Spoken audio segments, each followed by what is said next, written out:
बिना संगीत की जानकारी के, बिना कलाओं की जानकारी के हो सकता है। नाटक में तो ये संगीत भी है, उसका कला भी है, उसमें आपको स्टेज डेकोरेट भी करना है, उसमें आपको पार्श्व संगीत भी देना है और आपको एक अच्छी कृति लेनी है, चाहे वो नाटक हो या कहानी का नाट्य रूपांतर हो। आपको उसमें आवश्यकता अनुसार कविता का प्रयोग करना है। तो सारी कलाओं का वहाँ सम्मिलन होता है। मुझे याद आता है प्रसिद्ध चित्रकार श्याम शर्मा जी हैं, वो एक बार बिरजू महाराज जी से मिलने गए। तो बिरजू महाराज जी ने उनसे कहा कि आप तो चित्र बनाते हैं, तो आप तो संगीत के भी ज्ञाता हैं। तो श्याम शर्मा जी को थोड़ा आश्चर्य हुआ कि ऐसा कैसे आप कह रहे हैं। तो उन्होंने एक पुराण से एक संदर्भ बताया कि एक राजकुमार चित्रकला सीखने गए, तो उसके टीचर ने कहा कि पहले क्या आपको नृत्य करने आता है? तो उन्होंने कहा कि मुझे तो नृत्य करने नहीं आता है। तो उन्होंने कहा कि पहले आप नृत्य सीख कर आइए। फिर वो नृत्य सीखने वाले के पास गए, तो उन्होंने कहा गायन वादन सीखने आता है, करने आता है? तो उन्होंने कहा नहीं आता है। तो कहे पहले आप नृत्य सीखने के लिए पहले आप गायन वादन सीख के आइए। फिर उसके बाद उन्होंने कहा कि गायन वादन के टीचर के पास गए, तो उन्होंने कहा कि आपको साहित्य से जुड़ाव है? तो उन्होंने कहा कि नहीं, मुझे तो साहित्य की जानकारी नहीं है। तो उन्होंने कहा कि पहले साहित्य की जानकारी करके आइए। तो चित्रकला के लिए गायन की, वादन की, नृत्य की, साहित्य की सारी संवेदनाओं की जरूरत होती है। ये प्रसंग ये इसका कहता है। तो हर कला के मूल में कहीं ना कहीं कलाएं आपस में जुड़ती हैं, और अगर हम एक दूसरी कलाओं के बारे में अच्छा जानते हैं तो हम इसे ही अपनी कला में भी बेहतर कर पाते हैं।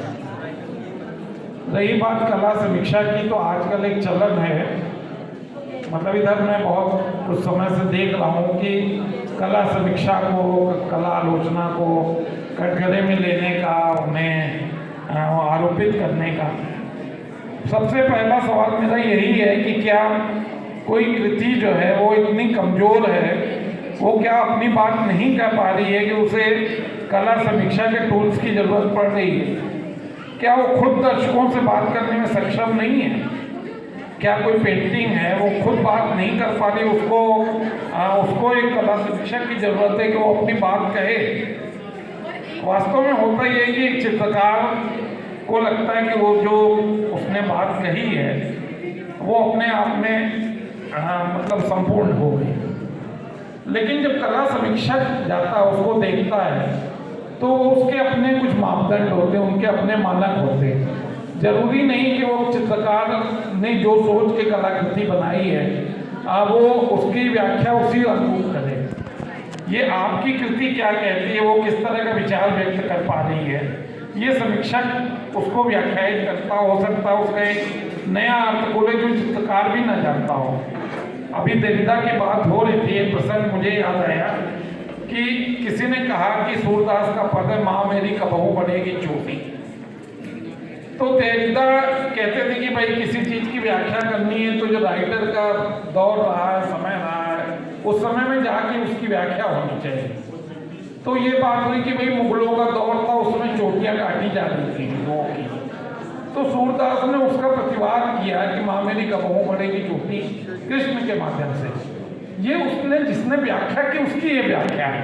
अब हो सकता है सूरदास होते तो वो फल पटक लेते कि ये कौन सी व्याख्या इसमें आ गई। लेकिन ये तो समीक्षक, ये आलोचक, ये जरूरी नहीं कि वो राइटर से या चित्रकार से या नाटक करने वाले से उसके पक्ष में ही या उसके विचारों को ही संप्रेषित करे। वो अपनी बात कहेगा। वो हो सकता है उसका एक नया अर्थ खुले और जो चित्रकार ने भी ना सोचा हो या जो कवि ने ना सोचा हो, वो कोई ऐसी बात कह दे, उसकी व्याख्या कर दे। इसे समीक्षक पे छोड़ देना चाहिए। तो मैं अपनी बात इन्हीं बातों के साथ समाप्त करता हूँ।